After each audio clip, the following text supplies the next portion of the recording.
போங்க, கலந்துங்க, பண்ணுங்க. அவர்களை திருப்திப்படுத்தி 1000 விஷயம் இருக்குது. அவங்க அப்பாவை புகழுங்க, அவங்க குடும்பத்தை புகழுங்க. ஏன் அடுத்த மதத்தை இழுத்து இது பண்றீங்க? இவர்கள் பகுத்தறிவுன்றதெல்லாம் கிடையாது. இவர்கள் பகுத்தறிவுன்றது மேலும் அவர்கள் வணங்குகிற தெய்வங்களை மற்றவர்களை கேவலமா பேசுறது. அமீரு பெண்ணடிமைத்தனத்தை பற்றி கைதடி சிரிக்கிறது எங்கேயாவது இது இருக்கா? பெண்ணடிமைத்தனம் எங்க மதத்தில் இல்லை, எல்லா மதத்திலும் இருக்குது. இஸ்லாம் மதத்தில் இல்லையா? மக்கள் பெருவாரியான மக்கள் நம்புறதுனால அது ஒரு இதுவாக இருக்குது. திருவிளையாடர் மாதிரி இது மாதிரிலாம் விஷயங்கள்லாம் காவியம். வரலாற்று ஆய்வுகள் அதாவது இருக்கா? நீங்கள் வந்துட்டு ராமன் மனிதனானார், கம்பன் தெய்வமானார்னா ராமர்ன்றத ஒரு பாத்திரம் தானே. அவர்கள் தெய்வமாக வணங்குகிறார்கள். நீங்கள் அவனை போயிட்டு மனிதனானார் ஸ்டாலின் ஒத்துக்குவார், அவங்க வீட்டில் ஒத்துக்குவாங்களா? வணக்கம். இன்று நம்மிடையே இணைந்திருப்பவர் மூத்த பத்திரிகையாளர் திரு முத்தலிஃப் அவர்கள். நான் வணக்கண்ணே. வணக்கம். வைரமுத்து அவர்கள் தமிழ் படத்தில் பாடல் எழுதியவர். அவர் தனக்கு தானே கவி பேரரசுங்கிற பட்டத்தை கொடுத்துக்கிட்டவர் வைரமுத்து அவர்கள். ராமரோட மனநல பாதிக்கப்பட்டவர் அப்படிங்கிற ஒரு விஷயத்தை சொல்லியிருக்கிறாரு. இது எப்படி பார்க்குறீங்க? ராமாயணத்தில் ராமருக்கு ஒரு எம்ப்ரெசிங் மூமெண்ட்டு, சங்கடபூர்வமான ஒரு மூமெண்ட்டு எதுன்னு பார்த்தீங்கன்னா வாலிவாதம். வாலி வந்து மிகப்பெரிய வீரன், ஜாம்பவான், பெரிய வீரன். வாலியை எதிர்ப்பவர்கள் அவர்களுடைய சக்தியில் பாதியை இழந்துருவாங்க. வாலிக்கு போயிடும். அவ்வளோ பெரிய இது இந்திரஜித் மாதிரி. அப்போ வாலியை அது இந்த குடும்பம், அது ஒரு குரங்கு கூட்டம் தான். அந்த வாலி சுக்கிரவன் அந்த கூட்டத்துக்குள்ள அவர்களுக்கு ஒரு லா இருக்குது. ஒருத்தன் தோக்கடிச்சா அவன் மனைவியும் எடுத்துக்குவோம். அது அவர்கள் ரூல்.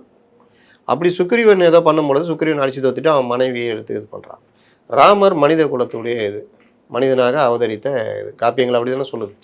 அப்போது அந்த ரூலை கொண்டு வந்து இங்கே பொருத்த முடியாது.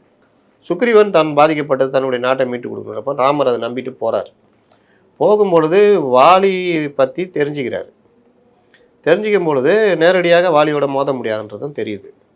அப்போ அவர் என்ன பண்ணுறாரு, நீ அவனை போய் வம்பு இழுத்து வெளியே கூப்பிடு, சண்டை போடு, நான் அம்பை இது கொள்கிறேன் அப்படின்னு. அப்போ அடையாளம் தெரியாமல் 2 பேரும் ஒரே மாதிரி தான் இருப்பாங்க. அதனால் ஒரு மாலையை மட்டும் போட்டுட்டு சண்டை போடுற மாதிரி இவர் மறைஞ்சிருந்து அம்பை இது கொன்றுவார். அந்த நேரத்தில் வாலி சுக்ரீவன் போருக்கு கூப்பிடும் பொழுது அவன் மனைவி சொல்லும், அடித்து பயந்து ஓடினவன் கூப்பிட்றான்னா ஏதோ விஷயம் இருக்குது, யாரோ புது துணை கிடச்சிருக்காங்க, இது ஒரு சூழ்ச்சி மாதிரி இருக்குது, நீங்கள் போகாதீங்க. என்ன பண்ண முடியும்? இல்லை ராமர் அவர் கூட இருக்கிற மாதிரி இருக்குது, ராமர் நான் வணங்குற தெய்வம், அவர் இந்த மாதிரி இதுக்கெலாம் இது பண்ண வரமாட்டார் அப்படின்ற மாதிரி ரொம்ப நம்பிக்கையாக சொல்லிட்டு தான் வர்றான். சண்டையும் போடுறான். மறைஞ்சு இருந்து அம்பு எய்தவுன்னு அவனால் தாங்கிக்க முடியும். உயிர் போகிற நிலைமையில ராமர்கிட்ட அவன் பேசுகிற வசனம் ரொம்ப பயங்கரமாக இருக்கும்.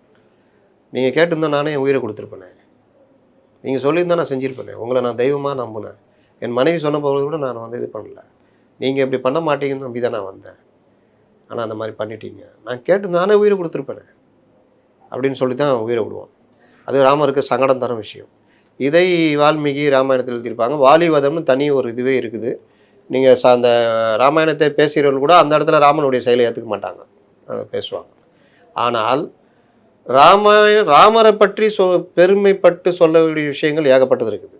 அதே மாதிரி இந்த லவகுசா இதில் கூட அவர் ராமரை கொஞ்சம் டவுன்கிரேட் பண்ணி தான் பண்ணியிருப்பாங்க. மனைவியை சந்தேகப்படுறது இந்த விஷயம், ஒரு துணி துவைக்கிறவங்க சொல்கிறத பேச்சை கேட்டு மனைவியை சந்தேகப்படுறதெல்லாம் இருக்கும்.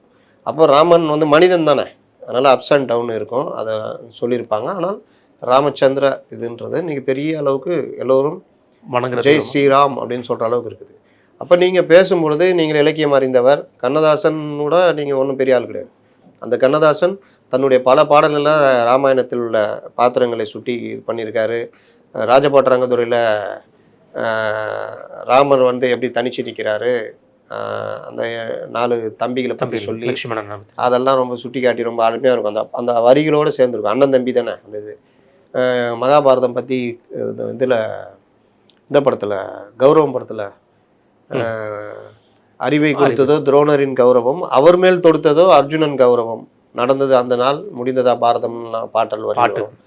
3 அடி மண் கேட்டான் வாமனன் உலகிலே, 3 என வைத்தது மன்னவன் தலையிலே வரும், வாமனதாக வரும். அந்த மாதிரி எங்கே எதை வைக்கணுன்றது கரெக்டாக. நீங்களும் அப்படிப்பட்டவர் தான். ஆனால் சேர்வாரோட சேர்த்தி யாரையோ திருப்திப்படுத்துகிறாருன்னு நினச்சி எப்படி திருமாவளவனோ அது மாதிரி ராமரை வால்மீகி மன்னித்து விட்டார், கம்பர் மன்னிக்கவில்லை.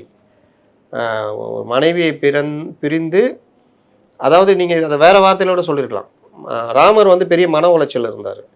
மனைவியை தூக்கிட்டு போயிட்டாங்க. அந்த இடத்துல தான் சுக்ரீவன் வந்து ஹெல்ப்லாம் பண்ணுறாப்புல. சுக்ரீவனுடைய பிரச்சனை கேட்கும் பொழுது ராமருக்கு அதே மாதிரி ஒரு எண்ணம் தான் தோணுது. வா நம்ம பண்ணலான்னு சொல்லிட்டு பண்ணுறாரு. அப்போ மனைவியை பிரிந்த அந்த மன குழப்பத்தில் இருந்த ராமன் இந்த மாதிரி தவறான முடிவு எடுத்து விட்டார். அது ராமாயணத்திலே ராமருக்கு ஒரு சங்கடபூர்வமான விஷயன்ற மாதிரி பேசிட்டு போகலாம். இது எல்லாரும் ஏற்றுக்குவாங்க. ஆனால் மனைவியை பிரிந்து மனம் பிறழ்ந்த ஒரு மனநலம் குன்றிய மனிதனாக ராமர் இருந்தார். மனநலம் குன்றிய மனிதனாக ராமர் இருந்தார். நீ பதிவு பண்ணுறது ஒரு வன்மம். இந்த வன்மம் ஒரு ஒரு புது பிரச்சனையை உருவாக்கிவிடும். புது என்ன சொல்கிறது, ஒரு விவாதத்தை உருவாக்கிவிடும். இதற்கு இவர் வழிவகுக்கிறார். ஏற்கனவே ஆண்டாள் பற்றி பேசி சர்ச்சையில் மாட்டினார். இப்போ அதே மாதிரி என்ன பிரச்சனைனா, நீங்கள் போங்க, கலந்துங்க, பண்ணுங்க. அவர்களை திருப்திப்படுத்துகிற 1000 விஷயம் இருக்குது. அவங்க அப்பாவை புகழுங்க, அவங்க குடும்பத்தை போடுங்க.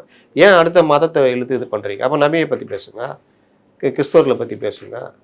கேட்டால் என் மதத்தை தான் நான் பேசுவேன்னா, மற்றவர்களுடைய நம்பிக்கைகளை மதியுங்கள். இப்போ நான் சொன்னேன்ல, ராமர் அந்த குழப்பத்தில் இருந்தார். மிகப்பெரிய மனசோகம். சீதை இருக்குதா இல்லையான்னு தெரில. கண்டேன் சீதையும் தான் வந்து அனுமார் சொல்லுவார். சீதையை நான் போய் பார்த்தேன்லாம் சொல்ல, கண்டேன் சீதைன்னா முதல்ல சப்ஜெக்ட் சொல்லிடணும். லீடு. ஏன்னா அவ்வளோ பெரிய இதில் இருக்காப்புல, வேதனையில் இருக்கப்போ போயிட்டு வந்தவொடனே கண்டேன் சீதையை முடிஞ்சிச்சு. சீதையை பார்த்துட்டேன், அவ்வளோதான். அதுக்கு பிறகு சில பேர் பார்த்துறீங்களா, என்னடா போனியை பார்த்தியா? போனா இங்கேருந்து கீழே இறங்கன்னா ஒரு வண்டிக்காரன் குறுக்க வந்துட்டான். அவங்கள சண்டை போட்டணும். ஏய் அங்கே போனியே பார்த்தியா? அதான்பா சொல்ல வரான் இரு. அன்னைக்கு காலைல 6 மணிக்கு ஆரம்பிப்பான். அந்த மாதிரி இல்லாமல் சீதையை பார்த்துட்டேன். இது ஏன் அந்த அளவுக்கு மன உளைச்சல்? ஒரு காட்டுக்குள்ளே வனவாசம் வந்தவர், ஒரு வந்து மன்னர் வந்து வேற ஒரு ராவணன் கடத்திட்டு போனது, யார் கடத்திட்டு போனதுன்னு தெரியாது. ஜடாயு சொன்னதுனால ஓரளவுக்கு தெரியும் எங்கே இருக்கிறா, என்ன ஆச்சு, அந்த மாதிரி பல விஷயங்கள் இருக்கும் பொழுது சீதையை பார்த்தேன் அப்படின்றது. அப்போ அந்த மாதிரி மன உளைச்சலில் இருக்கிறவன், காட்டுக்குள்ளே இருக்கிறவன், தனக்கு உதவியாக ஒரு பெரிய வானரப்படையே வருது, உதவி பண்ணுறான். அந்த மன்னர் வந்து உதவி பண்ணுறான். அவனுக்கு பிரச்சனை இருக்குதுன்னா அவனுக்கும் இதே மாதிரி பிரச்சனை, அடித்து தோர்த்திட்டாங்க, மனைவியை கவர்ந்துட்டாங்கன்னா தன் பிரச்சனை மாதிரி பார்த்து தான் என்ன நியாயம்னு கூட பார்க்காம போய் வாலிவாதம் பண்ணுறாப்புல. இது ரொம்ப அழகாக பின்னி பிணைஞ்சிருப்பாங்க. கொஞ்சம் மிஸ் ஆனாலும் அது ராமனுக்கு அவதூறாயிடும். கண்டிப்பாக. ஆனால் ராமனுக்கு சங்கடன்ற மாதிரி தான் அதை கொண்டு போவாங்க. இது தெரிஞ்சே பேசுறீங்கன்னா எப்படி சரியா இருக்கும்? இல்லை, இந்த விவாதம் இப்போ வர வேண்டிய அவசியம் என்னென்ன இருக்கு? இவர்கள் நான் தான் சொல்கிறேன்னா, இவர்கள் பகுத்தறிவுன்றதெல்லாம் கிடையாது. இவர்கள் பகுத்தறிவுன்றது நீங்கள் மேலும் அவர்கள் வணங்குகிற தெய்வங்களை மற்றவர்களை கேவலமாக பேசுறது. அதன் மூலியமாக அவங்ககிட்ட வந்துடுவானா நான் கேட்குறேன். இன்னும் தான் அந்த சைடு இருக்கும். இன்னும் 4 பேர் பாஜக பக்கம் போவோம். யார் இந்துத்துவா பேசுகிறா அங்கே பக்கம் போவோம். நீ பூணூல் அறுத்தா அவன் அதோட மதத்தை விட்டுருவான். நான் பூணூல் அறுத்துட்டியா, ரைட்டு விடுப்பா, இனிமேல் நான் தீக்காப்பா அப்படின்னு நான் வருவான். பூணூல் ஏன் இருக்குது, இந்த இது எப்படி தோன்றுச்சு, இது நம்ம எல்லோரும் மனிதர்கள், எல்லோரும் சமம், இப்படி நீங்கள் சொன்னால் கூட பரவாயில்ல. ஏன்பா அது கூட வேணும். பூணூல் உன்னுடைய அடையாளம், நீ உன் வாழ்க்கையை நீ அதை நினச்சிக்கிட்டு இருக்கிற, அதோட வச்சுக்கோ. அதை தாண்டி அடுத்தவர்களை நிந்தனை செய்வதோ அவர்களை கேவலமாக எண்ணுவதோ கூட நீ வச்சிக்காதப்பான்ற சொல்வது கூட ஒரு வகையான பகுத்தறிவு பிரச்சாரம் தான். நீங்கள் ஏற்றுக்கிற வரைக்கும் நான் உங்களுக்கு பிரச்சாரம் பண்ணுவேன், இது பண்ணுறது ஒரு வகையான பகுத்தறிவு. ஆனால் இங்கே அது கிடையாது. இவர்கள் அரைகுறைகள். நேற்று இது ஒரு இது பார்க்குறேன், வரலட்சுமி நோன்பு எது கொண்டாடுறாங்க அப்படின்னு கருப்பாளன் இப்போ பேசுகிறாரு. அந்த ஒரு இன்னொரு நபர், ஒரு பத்திரிகையில் இருக்கிறவர், அவர் கிண்டல் அடிக்கிறாரு. பக்கத்தில் அமீர் உட்காந்து கைத்தட்டி சிரிக்கிறாரு. அமீர் பெண்ணடிமைத்தனத்தை பற்றி கைத்தட்டி சிரிக்கிறதுக்கு எங்கேயாவது இது இருக்கா? பெண்ணடிமைத்தனம் எங்கள் மதத்தில் இல்லை, எல்லா மதத்திலும் இருக்குது. இஸ்லாம் மதத்தில் இல்லையா? எல்லா மதத்திலும் இருக்குது. அப்போ நீங்கள் ஆரம்பிக்கிறது உங்கள் மதத்துலேருந்து ஆரம்பிங்க. அவங்க கருப்பண்ணை போய் இந்து மதத்துலேருந்து ஆரம்பிக்கிட்டோம். அமீர் நீங்கள் உங்கள் மதத்துலேருந்து ஆரம்பிங்களா? அப்போ இதெல்லாம் பேச மாட்டாங்க.